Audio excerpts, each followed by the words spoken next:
Adam stood beside his parents in the crowd. The village had gathered for the festival and awaited the beginning. An old man stepped before the crowd and began to speak. Turning around, the druid waved his hand, and the figgy behind him turned to flames. Adam watched in awe as the druid conducted the ceremony. Welcome to Mythical Phylogeny Adventures. I'm your guide, Jason. Today, we're looking at another class commonly found in a fantasy setting. Let's talk about the druids.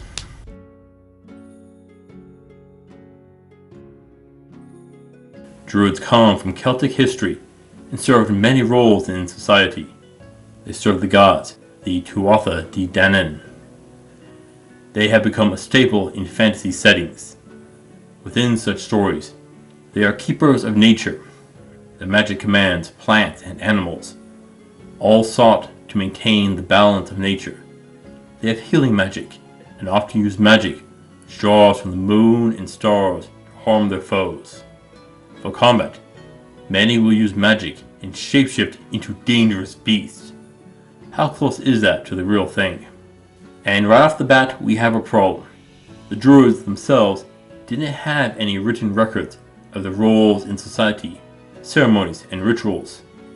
This is actually tied to part of their religious teachings, which is known. We know they had a written language due to the plethora of other stories we have of the Celts. This was actually done to maintain their secrets, to prevent them from becoming common knowledge, and promote mental training.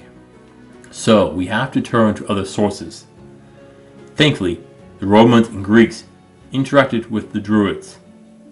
We have the writings of Julius Caesar, Pliny the Elder, and others to turn to. Now, these were people who had conflict with the Gaelic and Celtic people, which the Druids came from. Thus, we need to be careful of a bias in their writing. They say the Druids were highly respected within their culture, exempt from military and even taxes. They held so much authority that they could cease a war at a single command. They were on the same level of respect as nobles. Druids were expected to memorize all of the rituals and teachings, which could take over 20 years to master. Classes were held outside, usually in forests. They oversaw the law and religious ceremonies. Their religious teachings are described as a Pythagorean doctrine. For them, the souls of man were immortal. After death, they were believed to be reborn in a new body. Yep, the Druids believed in reincarnation too. Druids were expected to be knowledgeable of natural and moral philosophies. The inner workings of their order is a mystery. We do know that there is a master rank and novice ranks. According to Julius Caesar, their leader is an elected position which they held for life. Their religious ceremonies are a bit more complicated. According to multiple sources, including Julius Caesar, they practiced human sacrifice. There is debate on them, with people claiming that Caesar wanted to make the Celts look savage, which needed to be civilized, but their learned teachings were to show that they were worthy of bringing into the Roman Empire. Now, with the sacrifices, they would first choose criminals, but when none were to be found, innocents were selected. The sacrifices were placed within a wooden effigy, called a wicker man, before being set to the flame. Others spoke of how the sacrifices may be drowned, hung, or cut up prior to being burned, depending on which ritual was being performed. There were also stories about them using blood to create potions to see creatures in the spirit realm. Overall, they were a combination of cleric, physician, lawyer, and philosopher. They were to know the oral history of the community as well. They would observe natural events like stars and movement of birds to create prophecies of the future. There are many interactions in Celtic legend where their prophecies came true. The term Druid has a few possible origins. From Old Irish, we have Druid, which can mean sorcerer. In Welsh, there is Druid, being seer. It was Pliny the Elder who made the connection with the trees with the Druids, translating the title as Oak Knower. Yet that comes from having part of the word borrowed from Greek. But a better translation could be one with firm knowledge. Most Druids were men who chose to seek the path, with some being given to the order. But there was the Banzru, or woman Druids. They appear to have served the same, if not similar tasks within their culture.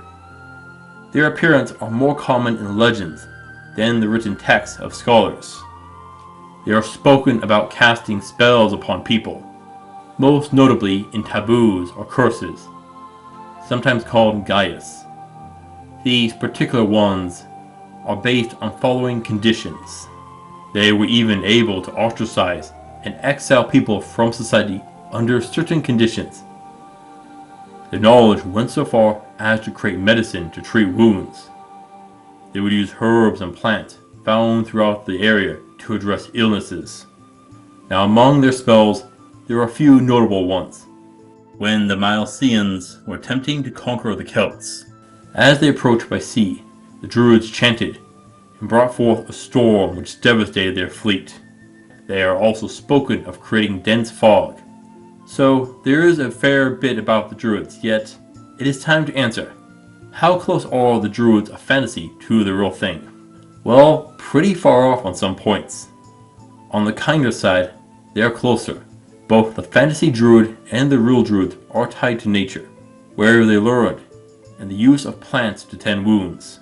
They guide and teach the locals, oversee rituals and ceremonies. That way, they are closer to priests and clerics. But it's when we get to the sacrifices that things turn darker. Let's be honest. In many ways, they are judge, jury, and executioner. They could be as powerful as the ruling lord. As for magic, the legends say of weather control and communing with beasts. The latter was more for fortune telling. Well, we do see Druids doing such in a fantasy series. But the real Druids crossed into the dark arts, human sacrifices, and blood magic. That is something that you very rarely see in books.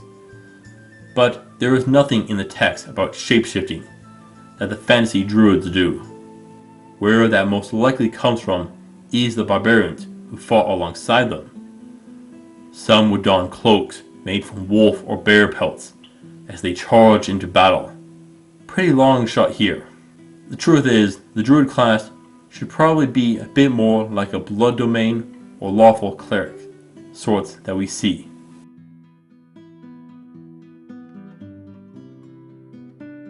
We often hear of maintaining the balance of nature when speaking of fantasy Druids. What does that even mean? Within nature, there is a ratio of predators and prey, struggle to keep the forest and its creatures alive. Is that balance? Probably not. Nature is an ever-changing thing. I've talked about it before, but there is a natural pattern to ecological succession. One plant, usually lichen, establish a stronghold after a disaster, but is then replaced by grasses and shrubs before trees move in. Even among the trees, one species will replace the forest in time. With animals, well, they are kill or be killed. Even animal parents are unkind. Many bird species will heavily favor one offspring, to the point of excluding all other chicks. They will only get food and treatment when the top chick is fed. This is meant to achieve the highest chance of survival by percentage. We also have many accounts of infanticide and sibyllicide in mammals. Nature is pretty cutthroat. Survival of the fittest. Is that how Druids would do battle? Now, Druids were exempt from military service. So as for weapons and armor, none. They shouldn't have access to swords, shields, axes, and other weapons. Bows are a little harder. Bows are used for hunting and feeding. So Druids may be able to use them, but maybe not. For ceremonies, they would have knives. Staves are a common thing for sages, wizards, and sorcerers. But should the Druids have them? I'd say maybe. It can be used to stir potions and collect ingredients too. Armor is another no. No plate or chainmail. But gambeson should work, so cloth armor. But they weren't harmless. They used curses and weather magic.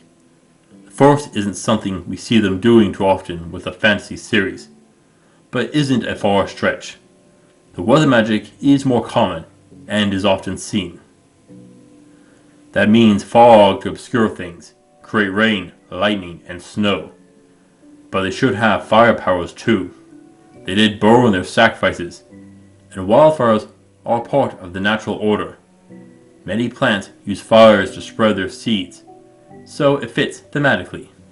But they should also have some magic for interacting with things on the spiritual plane, second sight, and communing with them. Maybe they could call the spirits to aid in battle and cause damage. And that brings up the blood magic, power born from human sacrifices. A spell to lose health for increased power, or harm an ally for a boon, wouldn't be out of order, should they be able to control wildlife. While druids use the movement of animals to predict the future, this is a bit more complicated. If they are meant to be guides of the locals and instill order, then maybe. The same could be said about wielding plants. A better idea for someone who commands plants and animals would be a farmer-like class. Might be a better match. But buffing and divination magic are things that they should definitely have at their disposal. Yet they are the supporters of law and order. They wield powers which decide the fates of others. They can exile and banish foes. Spells like that would echo their authority. Guidance spells to bolster allies. Healing is another giveaway. Though the real druids relied on potions more than healing spells. It should be an obvious match, and a vital one for any adventuring party. Shapeshifting shouldn't be one of their powers though. That is something that witches and wizards should have that power. Now, should druids be illiterate? No. The Celt had a written language, but never wrote about their own rituals and ways. But if they have to memorize everything, that would mean a fairly high intelligence stat, probably making it their primary stat over things like charisma or wisdom. Ideally, there would be a lawful nature. As to what role they would serve as an adventurer, well, primarily support would be their forte. They aren't going to be on the front lines, but standing in the back ranks, healing and bolstering their party members. Offensively, they would work as ranged spellcasters, using star-based magic, or crowd control spells like fog walls. They can deal damage with storm magic, and perhaps their blood magic. Their assorted potions could cause all sorts of effects, including poison damage. Now, what would the more nature-based classes we really think of a druid be? The shapeshifter with control of plants and animals. That sounds more like something like Baba Yaga. A possible class would be something like a naturalist, a green witch, partially the ranger or forester. Yes, there is quite the difference between history and fantasy.